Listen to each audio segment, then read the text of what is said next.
Dice: y el año que murió el rey Usías, yo vi al Señor sentado sobre un trono alto y sublime, y su falda llenaba el templo.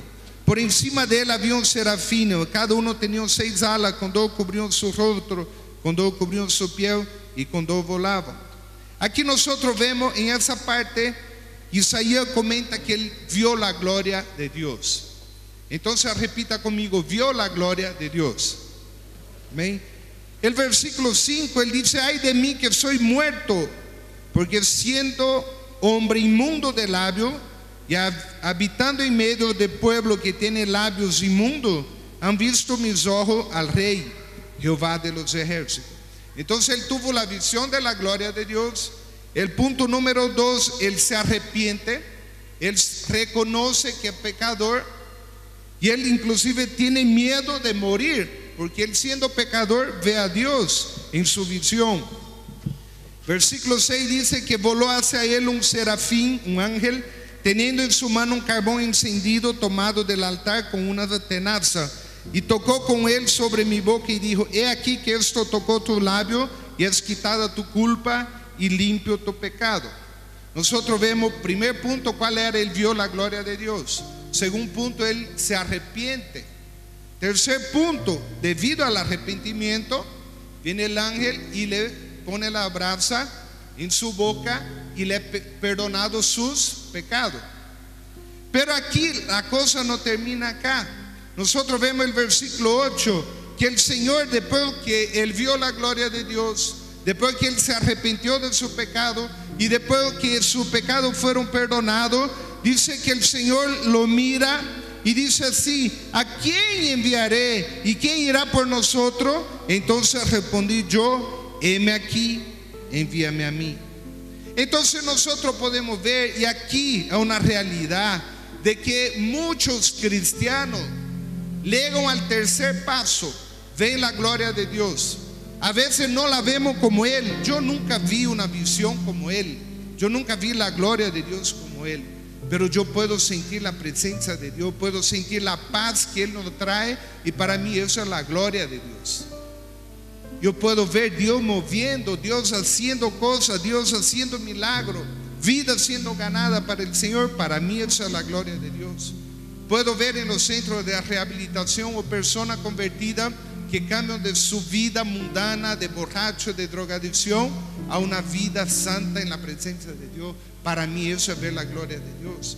Pero muchos se quedan ahí, se quedan como cristianos triple S, salvo, sentado y satisfecho. Y él va más allá. El Señor le llama y dice: ¿a quién enviaré? Y él se calla y dice: mándale a Manuel, mándale a Diego. No, ¿qué dice él? Envíame a mí. Y el Señor, mire lo que le dice: anda y di a este pueblo, oíd bien y no entendáis, ved por cierto, mas no comprendáis. Engruesa el corazón de este pueblo y agrava sus oídos. Agravar sus oídos es gritar en el oído de alguien. ¿Ya le pasó alguna vez en la vida que tú estabas medio ahí y viene alguien y le grita al oído y uno se asusta? Eso dice: agrava sus oídos. Pero aquí habla algo que yo no entendía. Dice: ciega sus ojos para que no vea con los ojos, ni oiga con su oído, ni su corazón entienda, ni se convierta y haya para él sanidad. Es un versículo que yo hallaba antagónico. ¿Cómo puede decir que no vea con los ojos, no oiga, pero haya sanidad? Porque el Señor está hablando que él no quiere personas que escuchen la palabra con su oído físico. No quiere personas que leen la Biblia simplemente con sus ojos físicos o con su corazón de carne. Pero el Señor está hablando que quiere que ellos oigan con su oído espiritual, con sus ojos espirituales, porque después dice: y haya para él sanidad. Y aquí muy bien podía entender Isaías y decir: bueno, Señor, tú me has dado una misión. ¿Le dio una misión o no? ¿Le dio una misión a él o no? ¿Cuál era la misión? Engrosar el corazón y agravar el oído de la gente. O sea, le estaba diciendo: predique. En otro pasaje dice: predique en tiempo y fuera de tiempo, en hora y fuera de hora. Pero aquí él dice: ¿hasta cuándo, Señor? El Señor podía decir: bueno, 2 años, 3 años, 10 años, o hasta que tú te jubiles, o hasta que tú mueras. Pero podemos ver que no. Podemos ver el versículo 11 que el Señor dice: que en la ciudad esté asolada y sin morador, y no haya hombre en la casa, y la tierra esté hecha un desierto. ¿Cuándo va a ser eso? Va a ser el día del rapto y después va a venir el Apocalipsis, porque la Biblia dice que aún en el Apocalipsis, en los 7 años de tribulación, será predicado el Evangelio. Y nosotros vemos acá que esa misión no fue específica para Isaías, porque no, el Señor dice hasta el fin de los tiempos. Fue una misión dada para él y que lo pase a los demás y a sus generaciones. Entonces, algo interesante, Dios nos llama, Dios nos ha llamado, y cuando Dios dice ir a ser discípulo, yo siempre preguntaba si hay cristianos de la iglesia que no están haciendo discípulos. ¿Por qué no están haciendo discípulos? Y eso comentábamos el año anterior. ¿Por qué no están haciendo discípulos? Podemos decir que hay 3 razones obvias. Quizás tú me puedas dar una cuarta, una quinta. La primera, son rebeldes, que yo no creo que nadie aquí sea rebelde. La segunda es que no saben hacer discípulos, que yo algo que sea la más probable. Y la tercera, están, como dice el Señor, muy afanados con sus haceres, con sus cosas, y no quieren escuchar.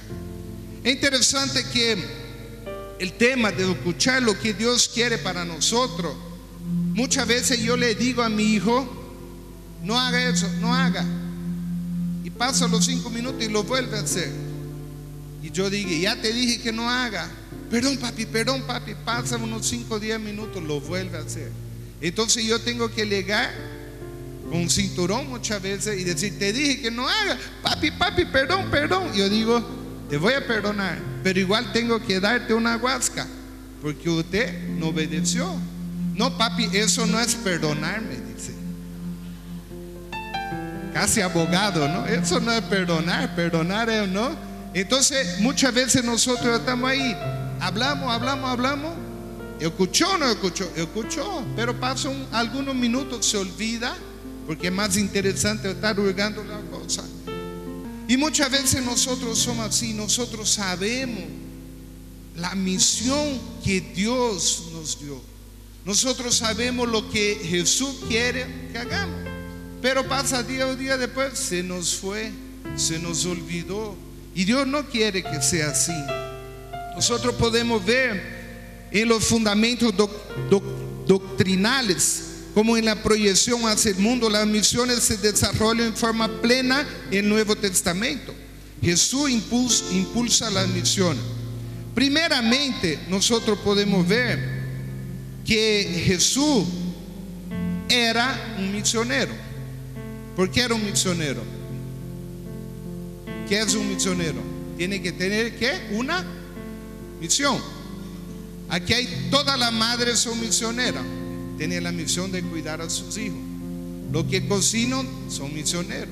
Tienen la misión de todos los días cocinar. Los que salen a trabajar todos los días tienen una misión: salir al trabajo. Los estudiantes son misioneros, tienen una misión: ir a estudiar. Entonces, ¿qué es un misionero? El que tiene una misión. Y Jesús, cuando vino, tenía también una misión. Nosotros podemos ver que la venida de Cristo tenía una dimensión misionera, porque fue enviado por el Padre. Podemos ver Gálatas capítulo 4, versículo 4. Mire lo que dice Gálatas 4, versículo 4. Dice así: pero cuando vino el cumplimiento del tiempo, Dios envió a su Hijo, nacido de mujer y nacido bajo la ley. Entonces, ¿quién envió a su Hijo? ¿Quién? Dios envió a Jesús. Su venida es el modelo supremo de la obra misionera. Pero cuando nosotros hablamos enviado, el enviado es el apóstol. En griego, apóstol significa enviado. Y hoy día mucho se ha cambiado eso. Apóstol es la mayor autoridad que hay en la iglesia, pero no, a veces ni siquiera van a misiones, solo se quedan en un lugar. Sin embargo, el verdadero misionero, que viene del griego apóstol, significa el enviado, el que va. Y nosotros podemos ver, la misión de Jesús no fue un plan B. nosotros podemos ver, Jesús vino acá, Jesús hizo un milagro, sanó enfermo, sanó a ciego de nacimiento. Esa era su misión. No, su misión principal, ¿cuál era? ¿Cuál era? Morir en la cruz. Esa era su misión principal, pero Él lo hizo. Él sanó enfermo, Él sanó, resucitó muerto. ¿Por qué? Para que la gente crea. Hubo una cierta ocasión que llega Juan Bautista, estaba preso en la cárcel antes de que lo decapitaran, y él manda a sus discípulos a preguntar a Jesús si Jesús era el que había de venir.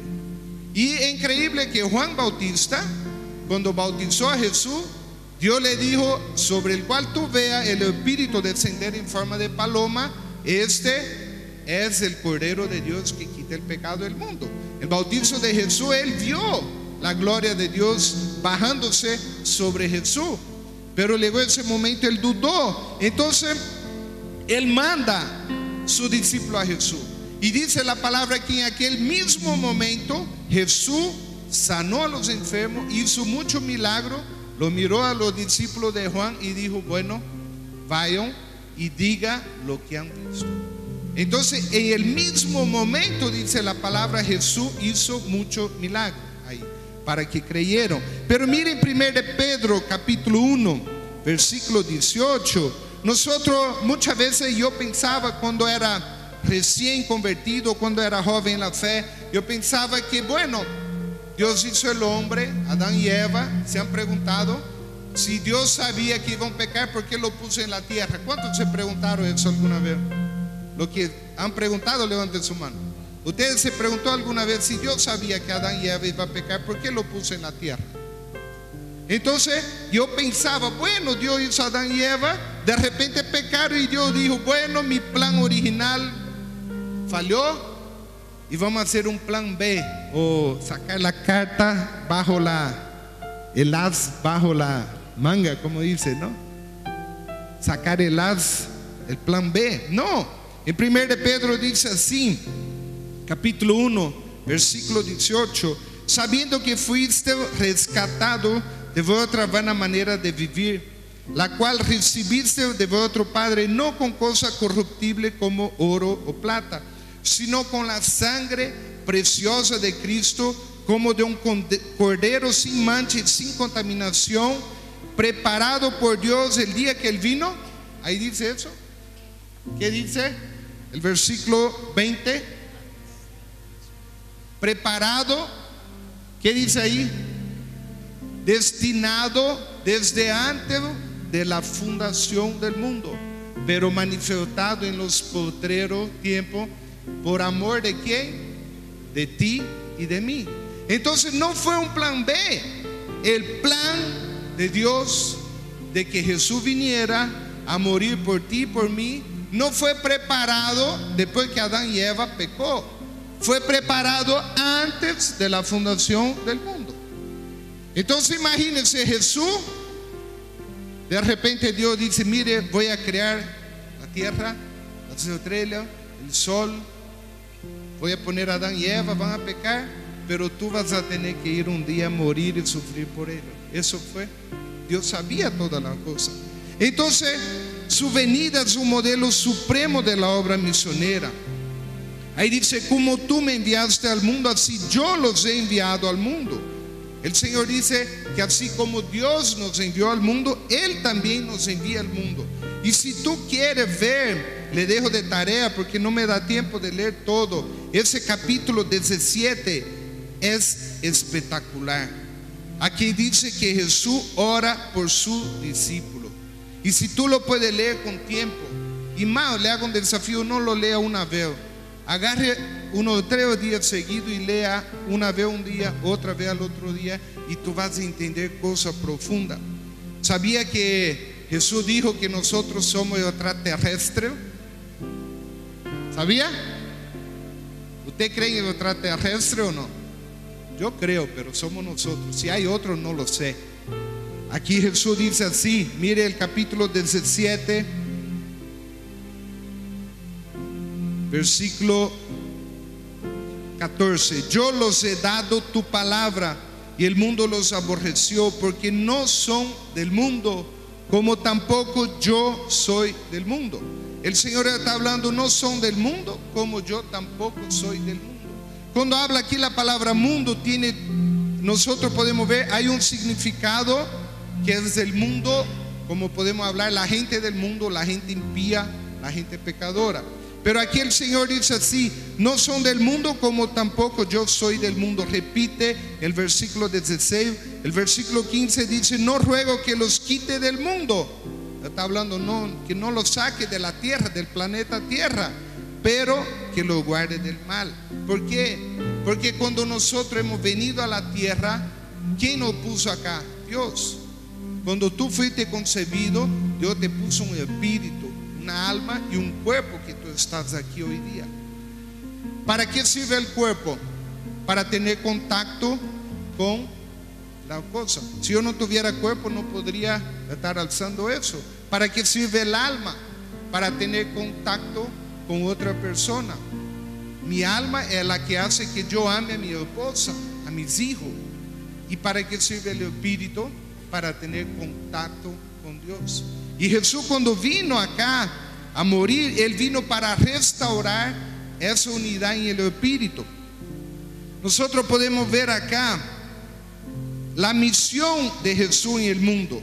Jesucristo vino para traer y anunciar el reino de Dios. Tú puedes ver ahí en Mateos, San Mateos, abra su Biblia, San Mateos capítulo 4, San Mateos capítulo 3, versículo 2. Cuando Juan Bautista predicaba, dice que él predicaba diciendo: arrepentíos, porque el reino de los cielos se ha acercado. Amén. ¿Cuál era el mensaje de Juan Bautista? ¿Alguien me repite? Arrepentíos, porque el reino de los cielos se ha acercado. Amén. Entonces, por ejemplo, venga aquí Diego, por favor. Venga rápido. ¿Qué es algo que está cerca? Por ejemplo, ahorita Diego está ahí, yo estoy aquí. Y aquí el mensaje de Juan Bautista decía: arrepentido porque el reino de Dios se ha acercado. Diego está cerca de mí, yo lo puedo tocar. Pero Arnoldo no está muy cerca. Pero si yo quiero tocarlo, yo puedo ir allá. Amén. Y puedo estar a 100 kilómetros. A veces uno pregunta, ¿no? El dicho que dice a los campesinos: ¿dónde es? Bien allí, dice, ¿no? Ahícito, dice, ¿no? Y en Brasil dicen a los campesinos: ¿cómo tú sabes si es cerca o si es lejos? Cuando pregunta, uno va por el campo y dice: ¿dónde está el pueblito? Ahícito, dice. Y uno anda 1 hora, 100 kilómetros y nada, no llegó nunca, ¿no? Dice que hay que mirar el labio. Si el labio está bajito, cerca, si hace así, es porque es lejos, dice. En Brasil dicen eso.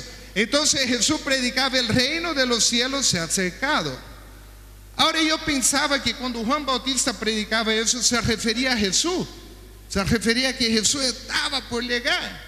Gracias, Diego. Pero mire el capítulo 4, San Mateo capítulo 4, versículo 17. Jesús llegó y dice: desde entonces comenzó Jesús a predicar y a decir. ¿Qué decía él? Arrepentíos, porque el reino de los cielos se ha acercado. ¿Cuál era el mensaje de Jesús? El mismo de Juan Bautista: arrepentir, el reino de los cielos se ha acercado. Entonces nosotros podemos ver, el reino de Dios es central en el ministerio de Jesús y en toda la Biblia. Si tú lees después, otra tarea buena. ¿A quién le gusta la tarea? ¿Ah? San Mateos capítulo 13. Amén. Y mejor si lee en el capítulo 12, 13. Esos 2 capítulos, cuando estudiamos en la escuela de líder acá, nos dieron una tarea. Yo la tengo aquí hecha. Agarrar un marcador, un resaltador, y subrayar, aquí lo tengo, toda la palabra reino que existe en el capítulo 12 y 13. Y tú te vas a quedar impresionado de ver la cantidad. Jesús en todo lado hablaba del reino de los cielos, el reino de Dios, el reino de los cielos, todo lugar que iba. Entonces el reino es el control soberano de Dios en la vida de los hombres y se manifiesta en su vida espiritual, amor, paz y justicia. Jesucristo vino para servir a los hombres. Mateos 20, 28. Él dice, el que quiere, Él vino ¿para qué? Para servir. No vino para ser servido. Él vino para servir y dar su vida en rescate de muchos. Amén. La Biblia dice, Satanás vino ¿para qué? Matar, robar y destruir.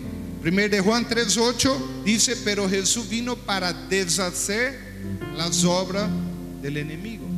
¿Qué significa? Nosotros vamos andando, pongamos que cada cuadradito debe ser un día de nuestra vida, y nosotros vamos andando y de repente el Satanás agarra aquí 2 días adelante y pone una trampa, y yo voy andando y no veo la trampa y voy andando. Pero si yo estoy con Jesús, Jesús agarra y la saca, porque Él vino ¿para qué? Deshacer las obras del enemigo. Nosotros podemos ver muchas cosas que Jesús hace. Jesús vino para que el mundo fuera salvo por Él. El versículo que nosotros podemos decir ahí en San Juan 3:16. ¿Quién me puede hablar de memoria? Juan 3:16. ¿Ah? ¿Nadie sabe de memoria? ¿Nadie sabe de memoria? De tal manera amó Dios ¿a quién? Al mundo, que ha dado a su Hijo unigénito, para que todo aquel que en Él crea, ¿qué pase? No se pierda, mas tenga la vida eterna. Ahora mire el versículo 17. Dice, porque no envió Dios a su Hijo al mundo para condenar el mundo, sino para que el mundo sea salvo por Él. ¿Cuál era la misión de Jesús? ¿Cuál era la misión de Jesús? Que el mundo sea salvo por Él. Esa era la misión de Jesús y fue su misión. Pero Él va más allá. Versículo 18 dice, el que en Él cree no es condenado, pero el que no cree ya ha sido condenado. Entonces Jesús quiere salvar a todo el mundo, pero tienen que creer. Hay algo interesante que me pasó cuando nació mi primer hijo. Yo fui a la notaria y rápidamente quería hacer su certificado de nacimiento y su carnet, porque íbamos a viajar a Brasil. Voy a la notaria, la hermana Eldi, que es de la iglesia, y llego allá y le digo, hermana, tiene que venir mi esposa también a firmar. No, me dice.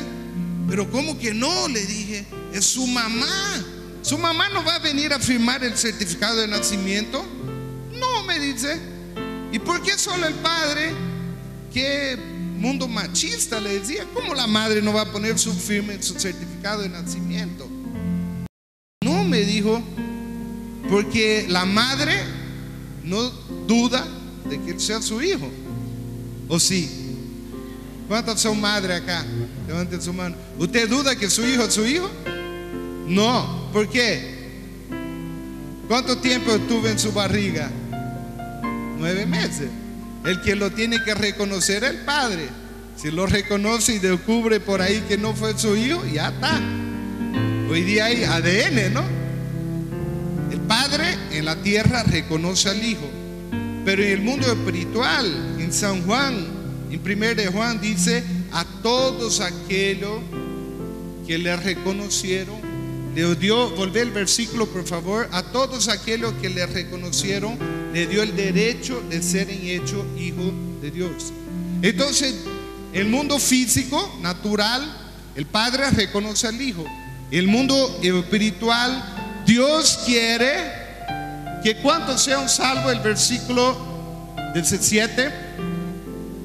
¿Cuánto quiere que Dios sea salvo? Dios quiere salvar ¿a quién? ¿A quién? ¿Todo el qué? El mundo. Pero todo el mundo Él quiere que sea salvo por Él. Pero ¿quiénes van a ser sus hijos? Aquellos que reconocen a Él como Padre. Dios quiere que las prostitutas sean sus hijas. ¿Quiere o no quiere? Quiere. Dios quiere que los drogaditos del canal, aquí dice los topos, sean su hijo. ¿Quiere o no quiere? Quiere. Dios quiere que su vecino sea su hijo. Quiere. Pero ¿quiénes van a ser su hijo? Los que lo reciben como Señor y Salvador. Los que lo reciben van a ser su hijo. Van a ser, le dio el poder de ser llamados sus hijos. Por eso que habla que hemos sido adoptados. Y si somos adoptados, somos hermanos de Jesús y también seremos coherederos con Cristo, dice la palabra. Amén. Entonces nosotros podemos ver acá que Dios estaba en Cristo reconciliando consigo al mundo. 2 Corintios 5, 17. 2 Corintios 5, 17 dice: de modo que si alguno está en Cristo, nueva criatura es. Las cosas viejas pasaron y aquí todas son hechas nuevas. Amén. Nosotros podemos ver que sigue diciendo: y todo eso proviene de Dios, quien nos reconcilió consigo mismo por Cristo y nos dio el ministerio de la reconciliación. Que Dios estaba en Cristo reconciliando consigo al mundo, no tomándoles en cuenta a los hombres su pecado, y nos encargó a nosotros la palabra de la reconciliación. ¿Quién tiene la palabra de la reconciliación? ¿Quién tiene? Nosotros. Es interesante que nosotros vemos en la Biblia muchos ejemplos que llegan algunos ángeles y ellos no predican el evangelio. Ellos llegan y dicen: vaya, busca a tal persona y se te dirá lo que hacer. Se te dirá lo que hacer. Nosotros podemos ver que a ellos no le ha sido dado el privilegio de ¿qué? De predicar el evangelio. Su mandato: Jesucristo comisiona a sus discípulos para que se proyecten con el mensaje del evangelio hacia toda la nación. Hacia toda la nación. Entonces nosotros podemos ver, abra su Biblia en Lucas capítulo 9. Lucas 9.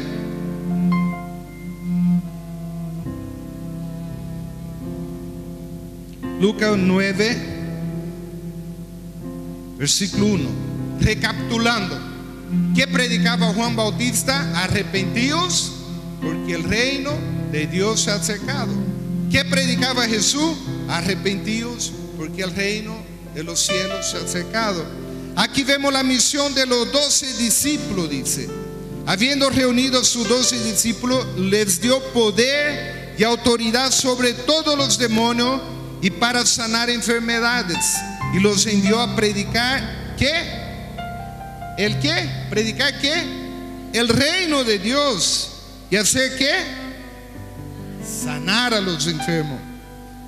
Pero aquí nosotros podemos ver, el Señor dice: no toméis nada para el camino, ni bordón, ni alforja, ni pan, ni dinero, ni levéis 2 túnicas. Y usted va a entender un poquito más allá. Ahora mire lo que el Señor hace. Le dice que ellos vayan a predicar el evangelio en todo lugar que vayan, en todo lugar que ellos vayan. Ahora vamos al capítulo 10. Amén.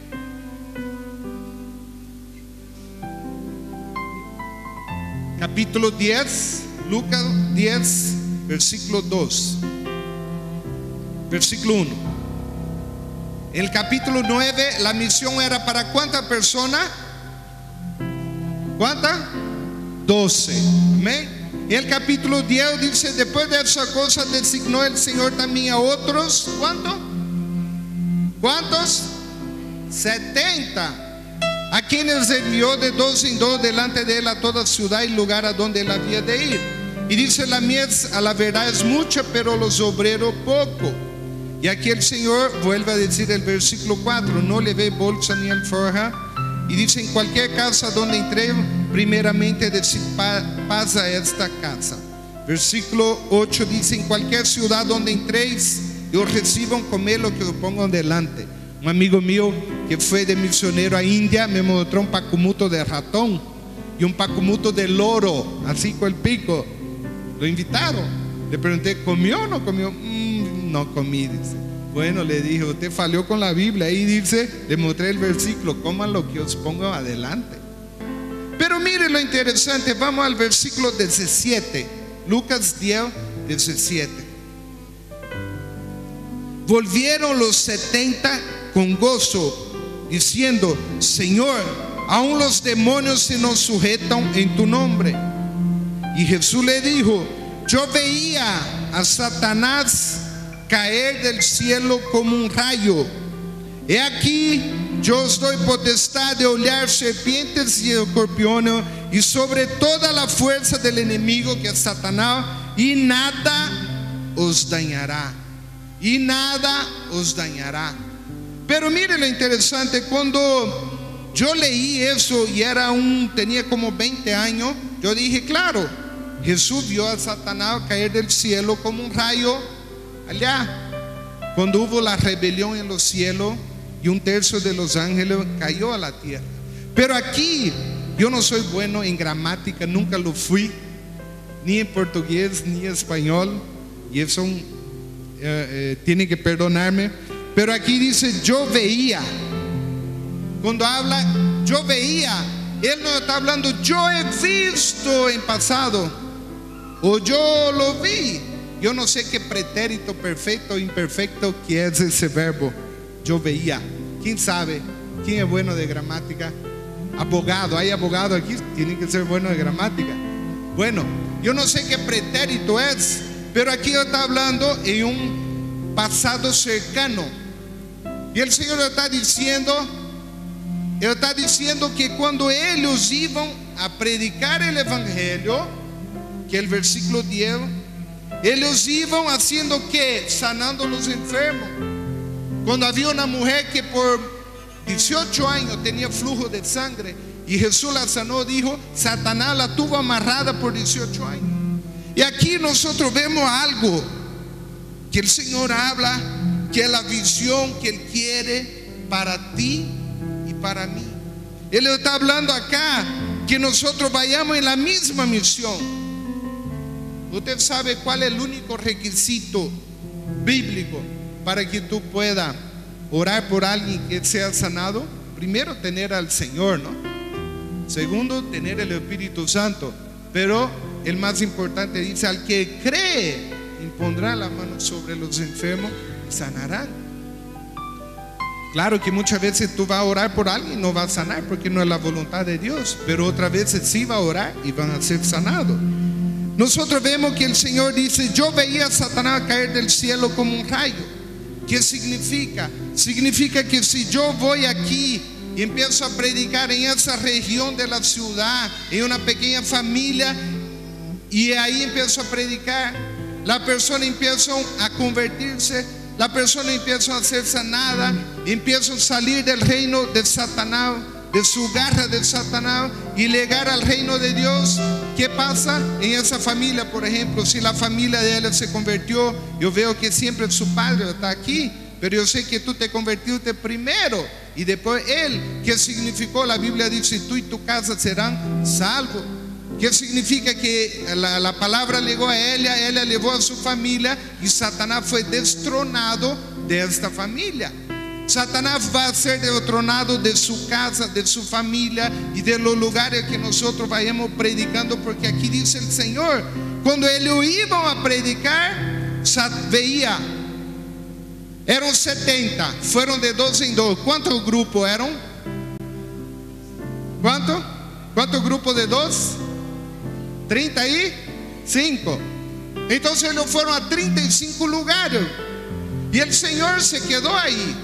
Pero el Señor en su reino espiritual, en su visión espiritual, mientras él iba a predicar, mientras Vico va a predicar a otro departamento con el ministerio de Sendas Antiguas, y él está impartiendo el poder de la palabra de Dios allá, el Señor va diciendo, yo veía a Satanás caer del cielo, yo veía siendo destronado, yo veía caer. Y aquí el Señor le dijo a ellos, cuando él los reprendió, los demonios los sujetaban y la persona era liberada, el Señor decía, en ese lugar Satanás fue destronado destronado, cayó del cielo como un rayo. Y nosotros vemos más adelante, allá en el versículo, el capítulo 20, capítulo Lucas capítulo 22, versículo 35. El Señor dice así: cuando os envié sin bolsa, sin alforja y sin calzado, ¿os faltó algo? Y ellos dijeron, ¿qué dijeron? Señor, nos faltó para comprar el pan, Señor, nos faltó para la ropa. Ellos dijeron, nada nos ha faltado. ¿Qué significa esto en el reino espiritual? Buscar primero el reino de Dios y su justicia, y las demás cosas vendrán por yapa. Más fácil que usted entienda, ¿no? Yo una vez llegué hace muchos años y dije a una señora que vendía jugo de naranja, me sirvió, tomé, y la yapa me miró, pues choco, ojos celestes. ¿Cómo? Me dice, ¿ya aprendió? Claro, le dije, lo bueno hay que aprender, dame mi yapa. Bueno, y me sirvió mi yapa. El Señor dice, buscar primero el reino de Dios y su justicia, y todo lo demás vendrá por yapa. ¿Qué es todo lo demás? Es vivienda, es ropa, es alimento, es para el colegio de sus hijos. ¿Por qué? Porque cuando nosotros empezamos a hacer primero esto, el Señor dice, nada os faltará, nada os faltará. Es promesa de la palabra de Dios. Nosotros podemos ver que en Mateos 28, no me da tiempo de leer esos 4 pasajes, pero en cada uno de ellos se enfoca de una manera diferente la gran comisión, ¿no? Podemos ver que en Mateos 28, versículo 18 al 20, abra ahí su Biblia, solamente quiero leer ese. Mateos 28 indica la autoridad, la meta y la duración de la obra. Dice: Jesús se acercó y le habló diciendo: toda potestad me es dada en el cielo y en la tierra, por tanto id y predicad la palabra. ¿Qué dice ahí? Id y ¿qué? Hacer discípulos. Yo, aunque soy veterinario formado, pero yo he sido discípulo de Carlos en muchas cosas.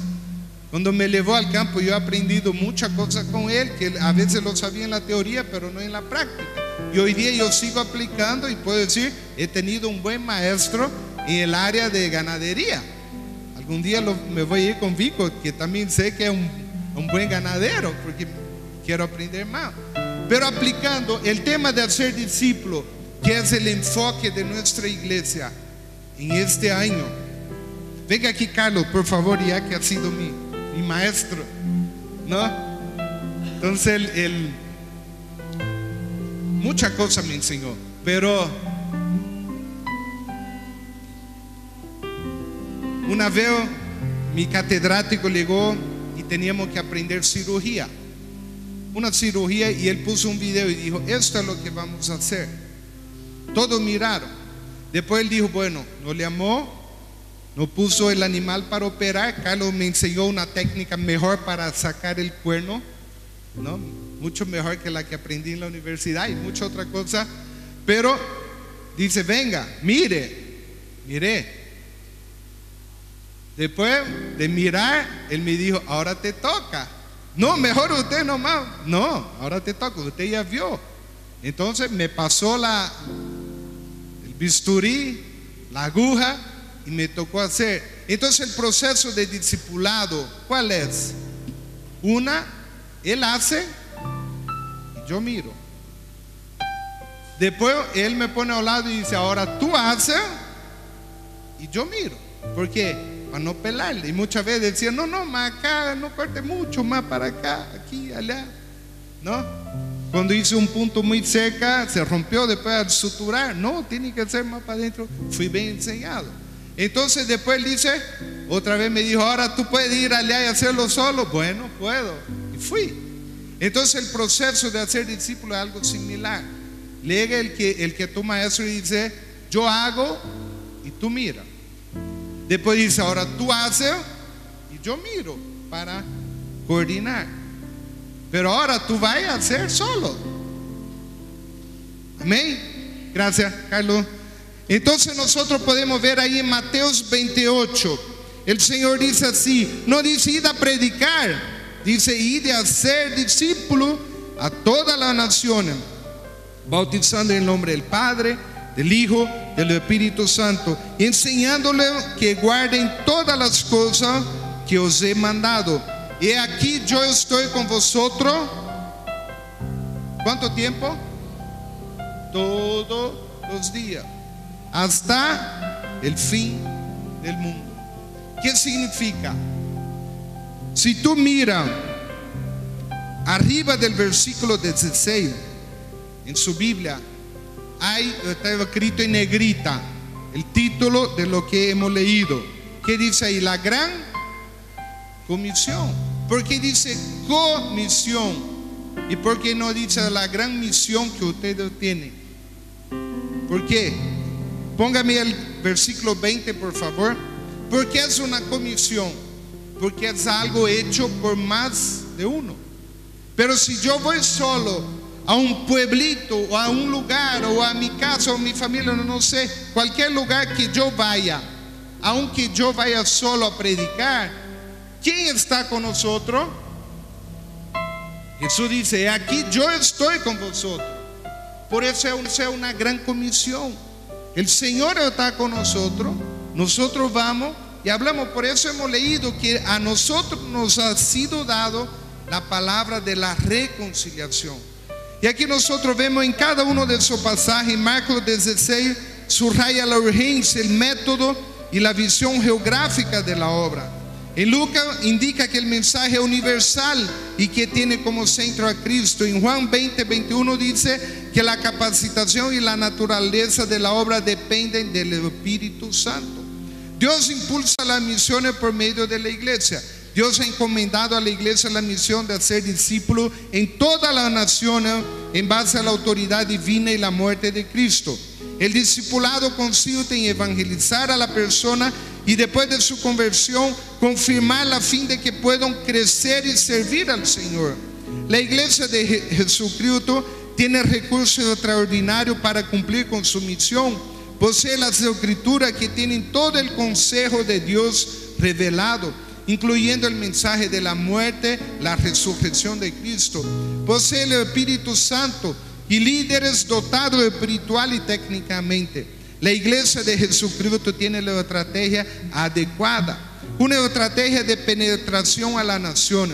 Abra su Biblia en Hechos capítulo 1, versículo 8. Hechos 1, 8.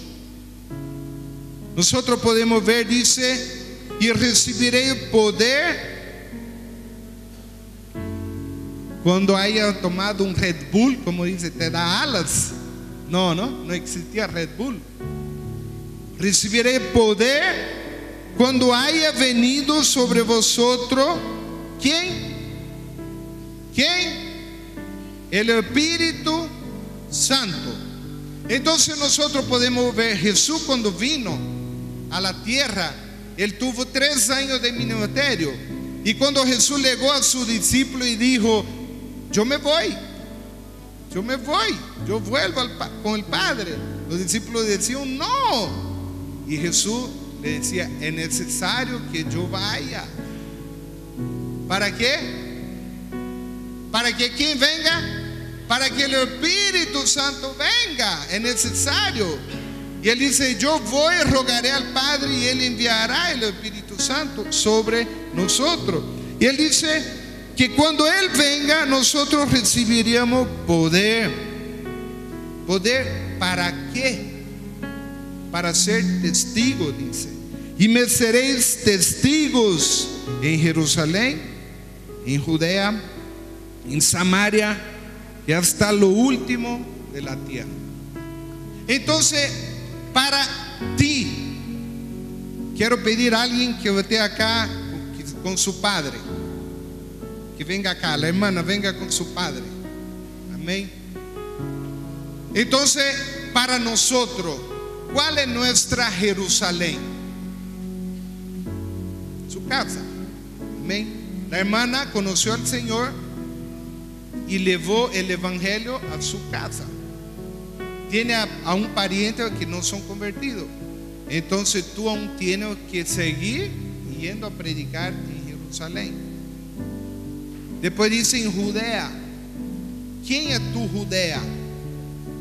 Nuestra Judea son los vecinos, los amigos de trabajo, los que están ahí cerca para ir. Para que usted entienda, Jerusalén es como si fuera Santa Cruz, Judea como si fuera el departamento de Santa Cruz, Samaria como si fuera La Paz y confines de la tierra. Claro que Judea no daba ni 5% del tamaño de Santa Cruz, y creo que todo Israel es menor que el departamento de Santa Cruz. Entonces estaba hablando de algo mucho más fácil. No era ir a predicar allá en Puerto Bush o allá en San Vicente o San Matías, que lejos. Pero si tú tienes pariente, ahí está tu Judea. Samaria. ¿Quién es la Samaria?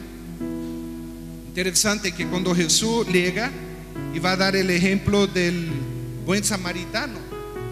¿Sabe quién eran los samaritanos para los judíos?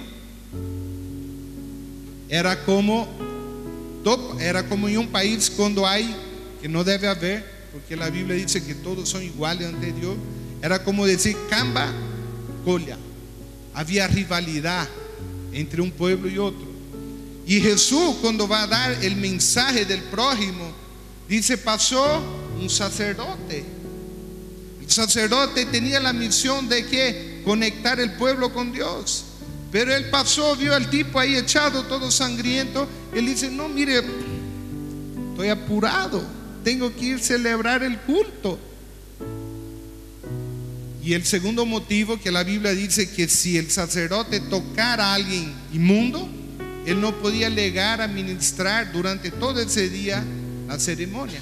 Entonces él estaba yendo y de repente dice: me toca predicar allá hoy, no lo voy a tocar, si no, no voy a poder dar mi sermón. Lo dejó. Y después atrás venían los levitas. También decía: mire, yo estoy limpiecito, con mi ropa bonita. Si yo lo toco a ese tipo lleno de sangre, ¿cómo voy a llegar a ministrar en el culto? Pasaron de largo. Y llega el samaritano, y el samaritano justo para los judíos era su pueblo, que había mucha rivalidad. Y Dios lo pone y dice: él fue el que ayudó al necesitado. Más allá vemos cuando Jesús está en el pozo y viene la samaritana, y Jesús le pide algo, y él le dice: ¿cómo va a hablar con la samaritana y pedirle agua? Porque y cuando Jesús le dice a la samaritana, lo mira y dice: ¿tú no eres judío? Yo soy samaritana. ¿Cómo tú vienes a pedir agua a mí? Y Jesús le dice: si tú tomaras del agua que yo tengo, no tendrías sed jamás. Esa palabra, no tendrás sed jamás. Cuando tú no conocías a Cristo, ¿qué es lo que tú sentías aquí? El sentimiento que uno pregunta era un vacío, pero lo más similar es sed, ¿sí o no? ¿Se acuerda usted algún por ciento de lo que tú sentías antes de tener a Jesús en su corazón? Un vacío. Es como tener sed. Y Jesús dice: si tú tomas del agua que te doy, no tendrás sed jamás. Que dice que de él correrían ríos de agua viva. Entonces, ¿y la samaritana qué hizo? Fue y trajo a mucha gente para escuchar lo que Jesús estaba predicando. Hermanos, que seamos nosotros, como dice la palabra, la luz en el mundo, que llevamos esa palabra allá a los necesitados, que nosotros tengamos la pasión que tenía Jesús. Quiero terminar haciendo una oración. Oh Padre amado, Señor, queremos pedirte, oh Padre, que todos nosotros podamos ser luz en el mundo, que todos nosotros podamos entender que tú has sido un misionero, que tú enseñaste a los discípulos a hacer misiones, y que también tú quieres que nosotros seamos misioneros, que nosotros tengamos esa misión de ir a ser discípulos, enseñándoles lo que tú quieres que enseñemos, Señor. Y sabemos que tú estás con nosotros. Yo quiero pedirte ahora, Señor, en este momento, si hay alguna persona aquí que no es llena del Espíritu Santo, quiero pedirte, oh Padre, que tú puedas estar tocando esa vida, quiero pedirte, oh Padre, que si hay personas que andan, Señor, en pecado, si hay personas que andan en la práctica de pecado, en ese momento, habla al Señor. Ahí donde tú estás, si hay algo que tú haces que no agrada al Señor, entrégalo al Señor y dígalo: Señor, yo quiero ser lleno de tu Espíritu Santo. Yo quiero ser luz a donde voy.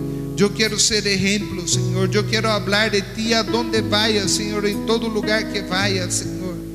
Yo quiero ser discípulo, Señor. Yo quiero serte fiel, oh Padre. En nombre de Jesús. En nombre de Jesús. Amén. Amén. When the music fades and all is stripped away, and I simply come, longing just to bring something that's of worth that will bless your heart. I'll bring you more than a song, for a song in itself is not what you have required. Quiero algo diferente. Quiero algo diferente. Quiero algo diferente. Within, through the way things appear, you're looking into my heart. I'm coming back to the heart of worship. It's all about you. It's all about you, Jesus. I'm sorry, Lord, for the thing I've made it, when it's all about you.